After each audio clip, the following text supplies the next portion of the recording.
With us now is Matt Campo, and he is with Ronald McDonald House of Long Island. Welcome to the show. How are you? I'm so happy to be here, Donna. Thanks for having me. You have been there for quite a while now. I have, yeah. Now, what was your big why? Why did you decide to be there? You know, I think out of all of the areas that I've focused on in my career, kids and families are just at the heart of who I am.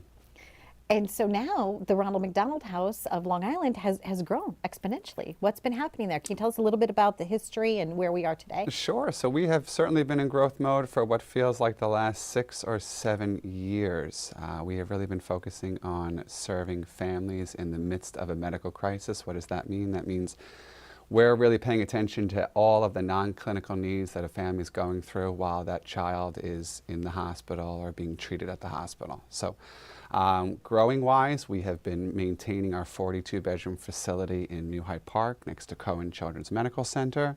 And we've been expanding to meet the needs of Suffolk County at Stony Brook Children's Hospital. So it's really been an exciting time for the organization. Now, there's some new things. You just did a ribbon cutting on something the other day. What was that? Sure. Well, we have expanded our offices in New Hyde Park along with putting a family room, which is basically what we do at the house, only inside the hospital at Stony Brook Children's. We're adding our second family room there, and our dream, our big goal, is to eventually build a house on the Stony Brook campus. So lovely. Ronald McDonald House started a long time ago, and basically when you say that you're taking care of the needs of the family so that they can be with their loved one during a time of crisis, you're absolutely right, because sometimes parents have either other children and they're running around and it's hard to take care of all the needs, and you really have set up a wonderful atmosphere there. You have games, you have movies, you have books, you make it so warm, it's a warm place. Really at the heart of what it is that we do is family-centered care. It really is providing for that entire family. Just because one of the kids is sick doesn't mean that mom and dad and siblings, even grandma, grandpa, aunts and uncles, need rest, need rejuvenation, need their needs met so they can focus on what's most important in that situation, which is the health and well-being of that sick child. Now, you have 42 rooms there, and what's so nice there is that you had different interior designers come in and each design a different room. We did several years ago. It was called Project Design, and it was really cutting edge. It's been actually duplicated in various houses around the country since then, the actual model. Phase 1, we had 30 designers come in. Each of them took a space and just renovated that space. Second phase, we had over 50 designers, turned away over 215 of them. Wanting to help, right? It turned out to be a $5.5 million renovation that was pro bono for the house. Extraordinary. And the spaces, one is just better than the next. So there's so many ways that the community could help support Ronald McDonald House of Long Island. And like you said, you're trying to also now expand the Stony Brook program. You personally, on a day-to-day basis, what makes you happy? What being there? What have you witnessed over all the years? Is there a certain highlight of something that touches your heart? I think for me, it's, so many individuals are out there doing what I do. They're fundraising. We are like any other nonprofit on Long Island. We are fully supported through philanthropic dollars, and all of those dollars come from the community.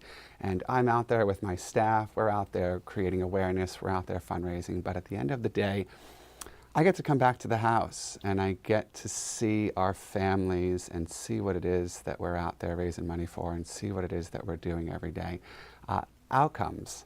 It's really, it's, believe it or not, a really special thing when we send a family home. Yeah. Because that means that family gets to go back to their own living environment and there's a healthy kid involved. So. It's fantastic. And you've seen a lot of love, a lot of care go in and through that door so people can volunteer. Now, if someone has someone that's ill, a child has a crisis, a health crisis, how could they apply to be a family that could stay there? What's the process like? Sure. So we partner with the Children's Hospital and with the various hospitals in the community. You can certainly call us and get that information, but otherwise the social work department at the hospital sends us a referral, so we have someone there to connect with, and that's really the criteria. You have to have a child 21 years of age or younger in the crummy situation of having a medical crisis. And you have fun things there. You have like a sports room that's dedicated, right? And for We do, teams we and, do. Part of what it is that we do, besides for providing lodging and meals and transportation and anything else you can imagine in that situation,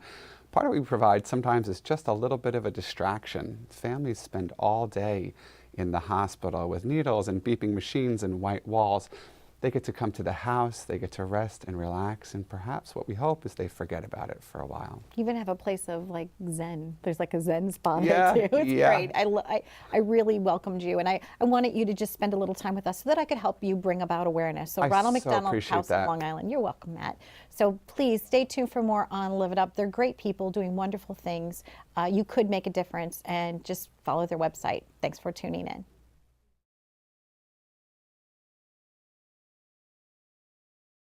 Came back just to say something really cool, and that is we were talking, and you said in our green room today, what did you see? I saw the flyers for the Ronald McDonald House. And I said that Matt Campo was just here talking about Ronald McDonald House. How has that impacted your family on a first-hand way? Well, in the hospital where Miles is staying, there's the Ronald McDonald room that has, a place for us to sit, and it has food, and we've really appreciated having somewhere to go in that hospital. And we actually are so appreciative that we've been bringing food back along with some of our family friends to, give back to that room as well. And it's an amazing thing that I didn't even know existed before this. And the serendipity of you being here on the very same day that we interviewed Matt Campo was interesting. And then I also told you about Laura Mastriano, who's part of our family, that always does the lemonade for the Children's Hospital at Stony Brook. And ironically, your brother runs cross country, her daughter Maddie runs cross country. So it's just meant to, I just feel like it's going to be okay. You feel like that? You feel like it's going to be okay? I feel like that. So thank you again. I thought it was so ironic, but it is. It's the whole community. There you go. I mean, you don't make this stuff up. I'm sitting here interviewing people, and this type of magical stuff happens. We would love to hear from you. Please write to us, liveituptvshow@gmail.com. Let us know what your community needs.